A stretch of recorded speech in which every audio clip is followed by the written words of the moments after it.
ఓం శ్రీ గురుభ్యో నమః. శుక్ర సంచారం. శుక్రుడు ఆగస్టు 21వ తారీఖున రాత్రి 1:19 శుక్రుడు కర్కాటక రాశిలో సంచారం చేసి సెప్టెంబర్ 12వ తారీఖు ఉదయం 6:26 వరకు కూడా శుక్రుడు కర్కాటక రాశిలో ఉంటాడు. అంటే శుక్రుడు కర్కాటక రాశిలో ఉండటానికి ఉన్న ప్రత్యేకత ఏమిటి అంటే, కర్కాటక రాశ్యాధిపతి చంద్రుడు. శుక్రుడు చంద్రుడు క్షేత్రంలోకి ఉంటున్నాడు. అంటే ఇక్కడ శుక్రుడు చంద్రుడు వచ్చేటప్పటికల్లా ఒక క్షేత్రంలో చేరటం వల్ల శుక్రచంద్రుల యొక్క స్థితి అనేది ఏ విధంగా ఉంటుంది అంటే, ఒక చంద్రుడు క్షేత్రంలో శుక్రుడు ఎంటర్ అయితే ఏ విధంగా ఉంటుంది. చంద్రుడు మనోకారకుడు. మానసికంగా సైకలాజికల్గా డిజార్డర్గా సైకలాజికల్గా విల్ పవర్గా స్ట్రాంగ్గా ఉండాలన్నా బాగలేకపోవాలన్నా చంద్రుడు కారణభూతుడవుతాడు. శుక్రుడు సుఖాన్ని సౌఖ్యాన్ని భోగాన్ని కళత్రాన్ని లగ్జరీని ఇచ్చేవాడు శుక్రుడు.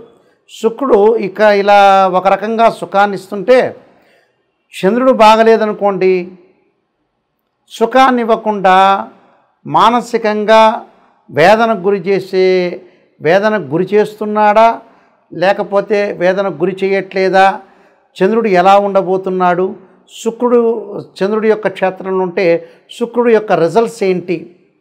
ఎందుకంటే శత్రువు సంబంధించిన గ్రహాలు ఏ విధంగా ఉండబోతున్నాయి, పరస్పరంగా ఆ క్షేత్రంలో ఉంటే శుక్రుడు యొక్క రిజల్ట్స్ ఏంటి.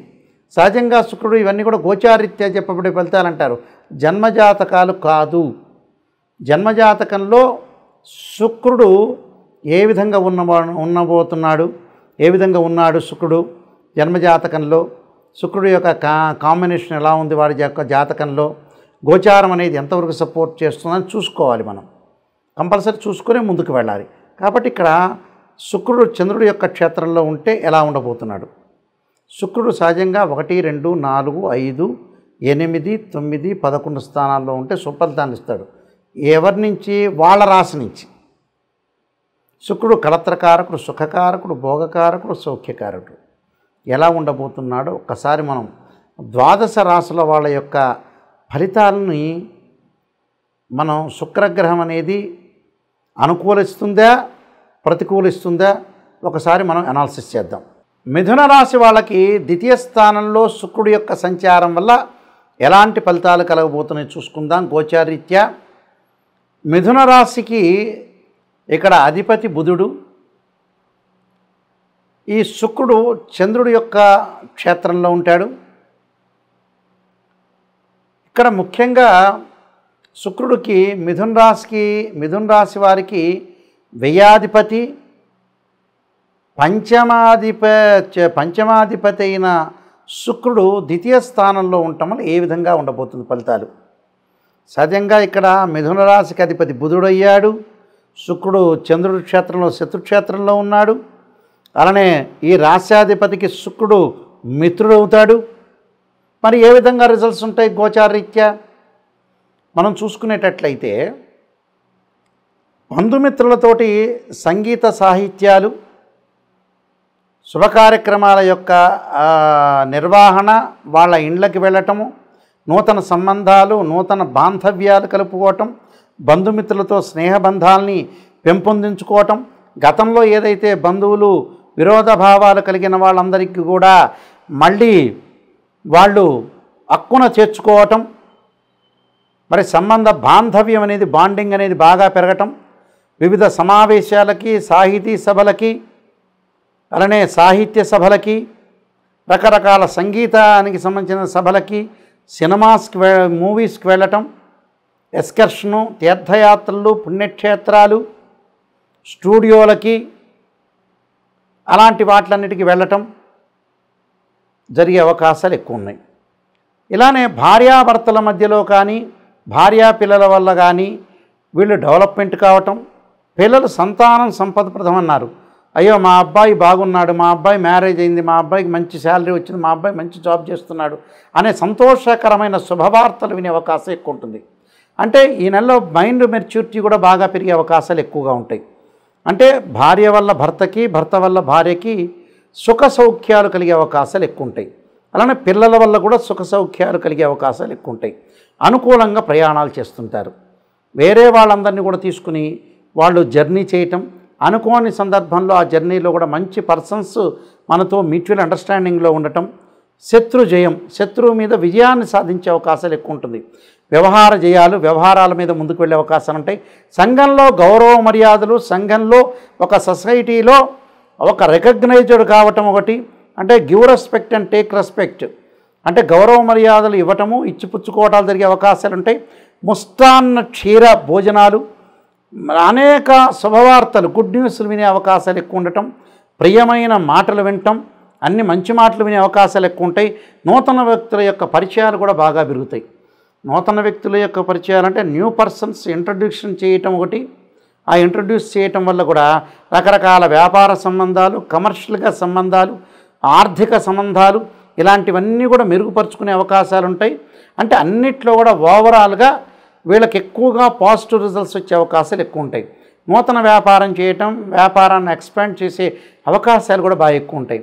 అంటే టోటల్గా వీళ్ళకి అనుకూలమైన ఫలితాలు వచ్చే అవకాశాలే ఎక్కువగా ఉంటాయి. కాబట్టి మరింత అనుకూలమైన ఫలితాలు రావాలంటే ఏంటంటే నేను చెప్పిన రెమెడీస్ అనేవి మీరు పాటిస్తే గుడ్ రిజల్ట్స్ వచ్చే అవకాశం ఖచ్చితంగా ఉంటుంది. ఇక్కడ చాలామంది కూడా శుక్రుడు ఏ స్థానంలో ఉంటే బాగుంటుంది, శుక్రమహర్దశ కలిసి వస్తుందా రాదా, కొన్ని లగ్నాలకు శుక్రమహర్దశ కలిసి వస్తుంది, కొన్ని లగ్నాలకి శుక్రమహర్దశ కలిసి రాదు. సహజంగా ఏమిటి అంటే వృషభ లగ్నంలో జన్మించిన వాళ్ళకి, తులా లగ్నంలో జన్మించిన వాళ్ళకి శుక్రమహర్దశ బాగా కలిసి వస్తుంటుంది.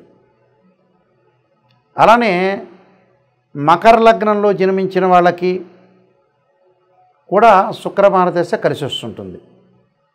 మనం ఏ మహర్దశలో కలిసి వచ్చిన వాళ్ళకి కలిసి వస్తుందో కూడా చూసుకోవాలి. అలానే మిథున లగ్నంలో జన్మించిన వాళ్ళకు కూడా శుక్రమహర్దశ బాగా కలిసి వస్తుంది. అయితే శుక్రుడు దశ అంతర్దశలు ఏ విధంగా ఉన్నాయి, అంతర్దశల్లో బాగుపడవచ్చు, దశల్లో కూడా బాగుపడవచ్చు. అయితే శుక్రగ్రహం అనేది నీచ స్థానంలో ఉంటే ఒక రకంగాను, శుక్రుడు జన్మజాతకంలో శుక్రుడు రాహుతో కానీ కేతువు కానీ కంజంక్షన్ కాకూడదు, శుక్రుడు ఎప్పుడూ కూడా కుజుడితో కంజంక్షన్ కాకూడదు, శనితో కూడా కంజంక్షన్ కాకూడదు. శుక్రుడు ఎప్పుడూ కూడా అశ్విని, మఖ, మూలా నక్షత్రాల్లో ఉండకూడదు. శుక్రుడు ఆరుద్ర, స్వాతి, శతభిష నక్షత్రంలో ఉండకూడదు. శుక్రుడు మృగశిర, చిత్త, ధనిష్ట నక్షత్రంలో ఉండకూడదు. శుక్రుడు పుష్యమి, అనురాధ, ఉత్తరాభాద్ర నక్షత్రంలో ఉండటం అనేది మంచిది కాదు. అంటే శుక్రుడు ఎవరు, కళత్రకారకుడు, అంటే వివాహకారకుడు. అంటే డిఫరెన్స్ ఆఫ్ ఒపీనియన్స్ జరగకుండా లైఫ్ లాంగ్లో శుక్రుడు అనుకూలత సాధిస్తేనే మన లైఫ్ అనేది ముందుకు వెళ్ళగలుగుతారు. అంటే భార్యాభర్తల అన్యోన్య దాంపత్యం అనేది చాలా ఇంపార్టెంట్. శుక్రుడికి సహజంగా స్వక్షేత్రాలు వృషభము, తుల స్వక్షేత్రాలు. శుక్రుడు ఎక్కడుంటాడు, శుక్రుడు మీనం అనేది ఉచ్చక్షేత్రం. శుక్రుడికి నీచక్షేత్రం ఏంటంటే కన్యారాశి. కన్యలో ఉంటే నీచత్వం అనేది ఏర్పడుతుంది. అందువల్ల శుక్రుడు నీచరాశిలో ఉండకూడదు, పాపగ్రహాలతో కలిసి ఉండకూడదు. అలా ఒకవేళ మీ జన్మజాతకంలో ఉన్న గోచారంలో శుక్రగ్రహం మీకు బాగలేకపోయినా నేను చెప్పే పరిహారాలు పాటించండి. కానీ బర్త్ చార్ట్ని చూసే పరిహారం అనేది చేయాలి. సాధారణంగా కొన్ని చిన్న చిన్న పరిహారాలు చెప్పబోతున్నా, ఆ పరిహారాలు మీరు పాటించండి. మహాకాళి, మహాలక్ష్మి, మహాసరస్వతి అంటే ఏదైతే శుక్రుడికి చక్కగా కమలాక్షి స్తోత్ర పఠనం చేయటం, కమలాదేవిని అంటే అమ్మవారి యొక్క ఆరాధన చేయటం, పాదరసపు లక్ష్మీ దేవిని ఆరాధన చేసి లక్ష్మీ అష్టోత్తరంతో పూజ చేయటం, శ్రీ సూక్తం పారాయణం చేయటం, మహాలక్ష్మి హోమం చేయటం. శుక్రగ్రహం బాగలేదు, మేము విడిపోతున్నాం, భార్యాభర్తల మధ్యలో బాండింగ్ అనేది లేదు అని అంటే ఖచ్చితంగా భృగుపాస్పదాస్త్ర రుద్రాభిషేకం, భృగుపాస్పదాస్త్ర హోమము, అలానే శుక్ర జపము చాలా ఇంపార్టెంట్. ఇక్కడ 10 శివలింగాలు పెట్టి అభిషేకం చేస్తారు. భృగుపాస్పదాస్త్ర రుద్రాభిషేకం అంటే మామూలుకి చేయరు. అందువల్ల శుక్రుడు ఎలా ఉన్నాడు, నిజంగా బాగున్నాడా, మన జాతకంలో బాగలేదా, శుక్ర జపం ఉంటుంది. ఆ శుక్ర జపం చేయటం, బొబ్బర్లు దానం చేయటం, శుక్రుడి విగ్రహానికి పంచామృతంతో, పండరసంతో, చెరుకు రసంతో అభిషేకం చేయాలి శుక్రవారం రోజున. వీలైతే శుక్రవారం శుక్రహోరలో అమ్మవారి యొక్క ఆరాధన చేయటం మంచిది. వీలైతే ఇంటి దగ్గర శుక్ర జపం చేయాలి. కానీ వాస్తవంగా వేదోక్త మంత్రం బ్రాహ్మణోత్తములు చేయాలి. అభిషేకాలు ఇవన్నీ కూడా బ్రాహ్మణోత్తములతో చేస్తే మనకు మంచి ఫలితాలు వచ్చే అవకాశం ఖచ్చితంగా ఉంటుంది. శుక్రగ్రహం ఎప్పుడూ కూడా నీచస్థానంలో ఉంటే ఇబ్బందికరమైన వాతావరణం ఉంటుంది.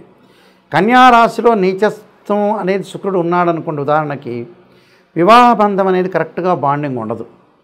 ఏదో రకంగా అరమరికలు, డబ్బు పరంగా ఫైనాన్షియల్ అనేది మన చేజారిపోవటం, అలానే వేరే వాళ్ళతో గొడవలు, అక్రమ సంబంధాలు, స్త్రీ సౌఖ్యం లేకపోవటం, భర్త యొక్క సౌఖ్యం లేకపోవటం, ఇద్దరి మధ్యలో అన్యోన్య దాంపత్యం లేకపోవటం, అనవసరమైన రిస్క్ చేసుకోవటం ఒకటి, వేరే వాళ్ళ విషయాలన్నీ కూడా మన మీద పడటం ఒకటి, అన్న స్త్రీలతోటి యువకులకి పరిచయాలు ఎక్కువగా పెరగటం, ఆ స్త్రీ మూలకంగా వాటి వల్ల భర్త మూలకంగా కొన్ని ఇబ్బందులు కలిగే సూచనలు ఎక్కువగా ఉంటాయి. అలానే శుక్రుడు ఏంటంటే కళలకి ఆరితేరినవాడు, అంటే కళారంగంలో వెళ్ళిన వాళ్ళకు కూడా కొన్ని ఇబ్బందులు కలుగుతాయి. పారిశ్రామికంగా సినిమా పరిశ్రమలోకి వెళ్ళిన వ్యక్తులకు కూడా సినిమాల్లోకి చేరలేకపోవటం, మంచి పాత్రలు రాకపోవటం, డ్రామాలు వేయలేకపోవటం, సంగీతంలో డ్యాన్స్ లాంటివి వాటి మీద కానీ, ఏదైతే వీణ కానీ, వైలిన్ కానీ, హార్మోని కానీ, ఏదైతే ఎక్స్ట్రా సంబంధించిన యాక్టివిటీస్ ఉన్నాయో అవన్నీ మనం చేయలేకపోవటం. కళలు చాలా ఇంపార్టెంట్. ఆర్ట్, అది ఆర్టింగ్ కానీ, పెయింటింగ్ కానీ, రైటింగ్ కానీ, ఇవన్నీ కూడా శుక్రుడు యొక్క కారకత్వాలు అంటారు. అంటే మ్యాటర్ స్టేటస్ని రిప్రజెంటివ్ చేసే ప్లానెట్ ఏంటంటే వీనస్ ప్లానెట్. వీనస్ ప్లానెట్ అనేది స్ట్రాంగ్గా ఉండాలి. ఒక రకంగా గురువు సంతానకారకుడైతే శుక్రుడు కూడా శుక్రకణాలు అంటాం కదా మనం, ఆయన కూడా సంతానాన్ని ప్రసాదించే కారకుడు శుక్రుడు కూడా. కాబట్టి శుక్రగ్రహాన్ని కూడా మనం ఒకసారి చూసుకుని ముందుకు వెళ్ళాలి. సర్వే జనా సుఖినో భవంతు.